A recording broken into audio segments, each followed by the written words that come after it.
We've been dealing with damp and drizzly conditions much of the day today, but we'll let you know if things could finally start clearing up again on Thursday. All eyes on D.C. Council as we await the final vote to bring the Washington Commanders back to the district. We'll have the latest from City Hall. A rodent infestation at a Northeast apartment complex. Why neighbors say despite dozens of violations, the apartment building still isn't doing anything to fix the problem. Plus, a story of courage and bravery in Northern Virginia. How 3 teens managed to save a life using lessons learned in the classroom. And stretching your dollar with hidden savings, we're taking you shopping and making sure you pay the lowest prices possible. You're watching the station covering all of the DMV. This is DC News Now. Good afternoon. Thanks so much for joining us for DC News Now. Here at 4, I'm Annalisa Gale. Mark Hall has the day off. All right, we start with a look at your forecast. We're going to take a live look now.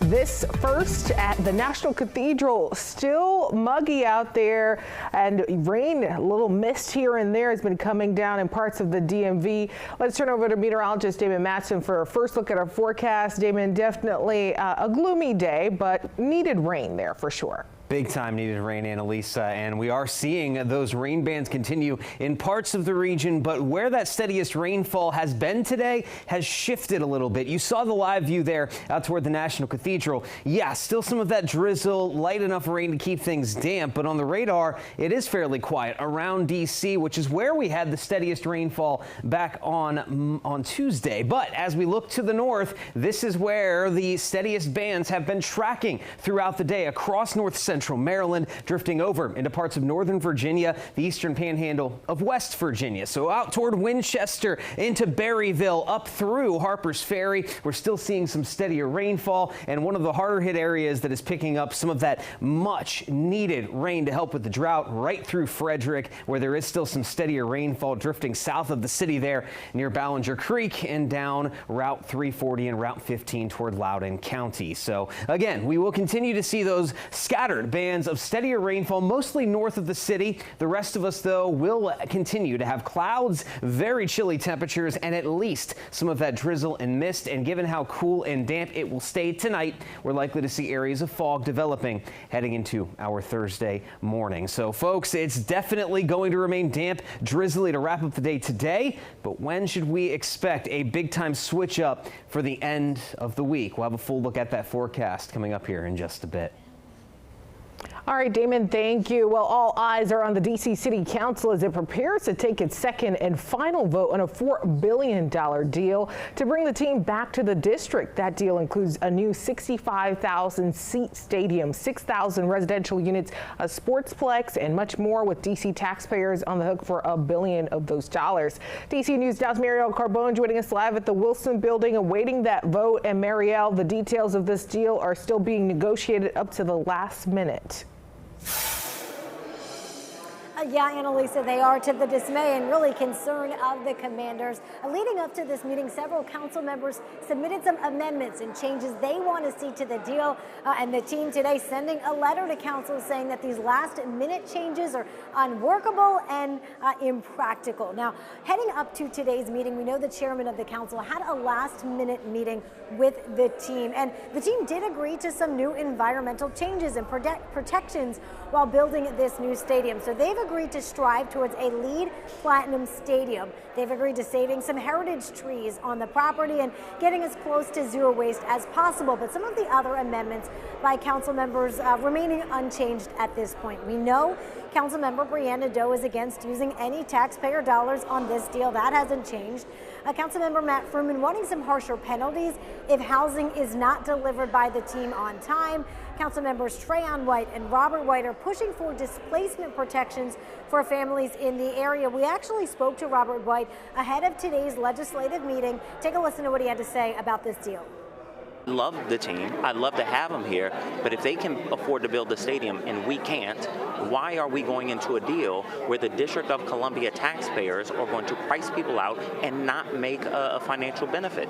That just doesn't make sense to the average person, and I think we lose sight of that in this building. All right, so we've been here at the Wilson Building all day, and council, they still haven't gotten to the agenda item on the RFK deal yet, and we're expecting a lot of discussion before we get to a vote. So just to reiterate, we're looking at a 65,000 seat stadium, 6,000 residential units, a third of which must be affordable, a sportsplex, festival plaza, retail, and so much more, community benefits, a fund for additional transit needs like a possible metro station in that area. We know the first vote was a 9-3 vote in favor of this, so we're expecting the numbers to look about the same. Of course, we now have Councilmember Tran White sitting as well, so the numbers could change a bit, but we will be here monitoring as soon as we get to that vote and discussion and bring that to you when we have more. That is the latest from the Wilson Building. Reporting live, I'm Marielle Carbone, DC News Now. Marielle, thank you. And staying in the district now, 2 people are in custody today after stealing a car that crashed into a U.S. Marshal Service vehicle before it overturned. It happened in Northeast DC after U.S. Park Police attempted to pull over that stolen car. They also say it had fake license plates. One of the 2 people arrested was a juvenile. That investigation is ongoing. Meantime, in Maryland, Montgomery County Police are investigating a stabbing in Silver Spring. It happened this morning on Cobble Hill Terrace. Police say one person was taken to the hospital and is expected to be okay. Right now, there's no word on a suspect.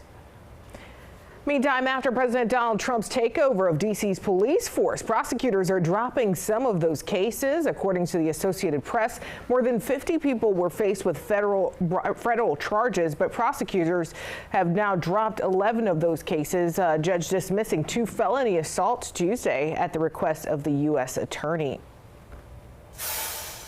And also in the district, a former D.C. Corrections caseworker now headed to federal prison. 68-year-old Herbert Baylor was sentenced to 6 months behind bars and 6 months of home detention for taking bribes to smuggle contraband into the correctional treatment facility. Prosecutors there saying Baylor accepted nearly $8,000 in payments to bring in drugs and cigarettes for inmates. 56-year-old Pamela Porter was also sentenced to 6 months of home detention for her role in that scheme. Rodents running free, exposed lead paint, and sewage problems. Just some of the issues neighbors say they are facing in a Northeast D.C. apartment complex.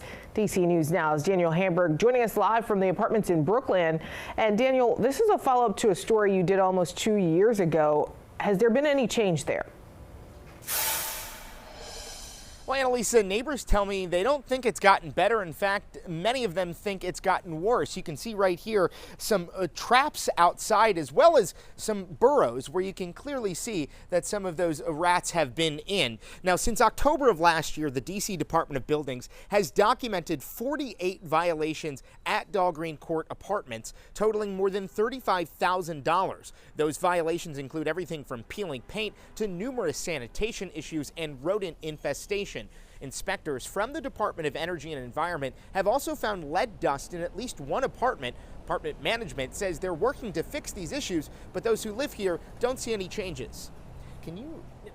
We're living in substandard living conditions, but yet they're continuing trying to raise our rent. We need help.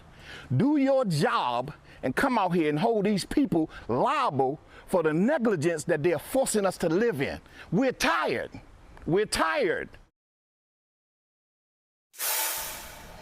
Now, a building spokesperson tells me they're taking out the trash 4 times a week, doing pest control outside of the building every other day and inside bi-weekly. They've also contracted with vendors to fix a broken back door where rodents can get in, and plan to fix a issue with some of the lead that's been found in at least one of those apartments, lead dust, although they say a recent report from the Department of the Energy and Environment shows that there is no lead in common areas here at the building. We're live in Northeast. Daniel Hamburg, DC News Now. All right, Daniel, thank you. Hopefully they get some help there. New this afternoon, Montgomery County Executive Mark Elrich is sharing concerns about the future of electric vehicles. Today, he invited an official from the Department of Environmental Protection to remind residents that the federal tax credit for EVs is ending September 30th. In addition to getting the $7,500 tax credit for new vehicles, Many of our local dealers are also offering extremely generous lease and financing deals this month. Now we're going backward with the Trump administration. The end of the EV tax credits is just another attack on technologies that threaten fossil fuel company profits, and it prevents American companies from being competitive in global markets. The county executive says he has been driving EVs since 2013. In Arlington now, neighbors may have heard of a new AI chatbot, and the goal there is to keep the community informed. It's called AVA, which stands for Arlington Virtual Assistant. ARLnow.com reporting the chatbot answers questions people may have about local government operations and elections. AVA rolled out this summer.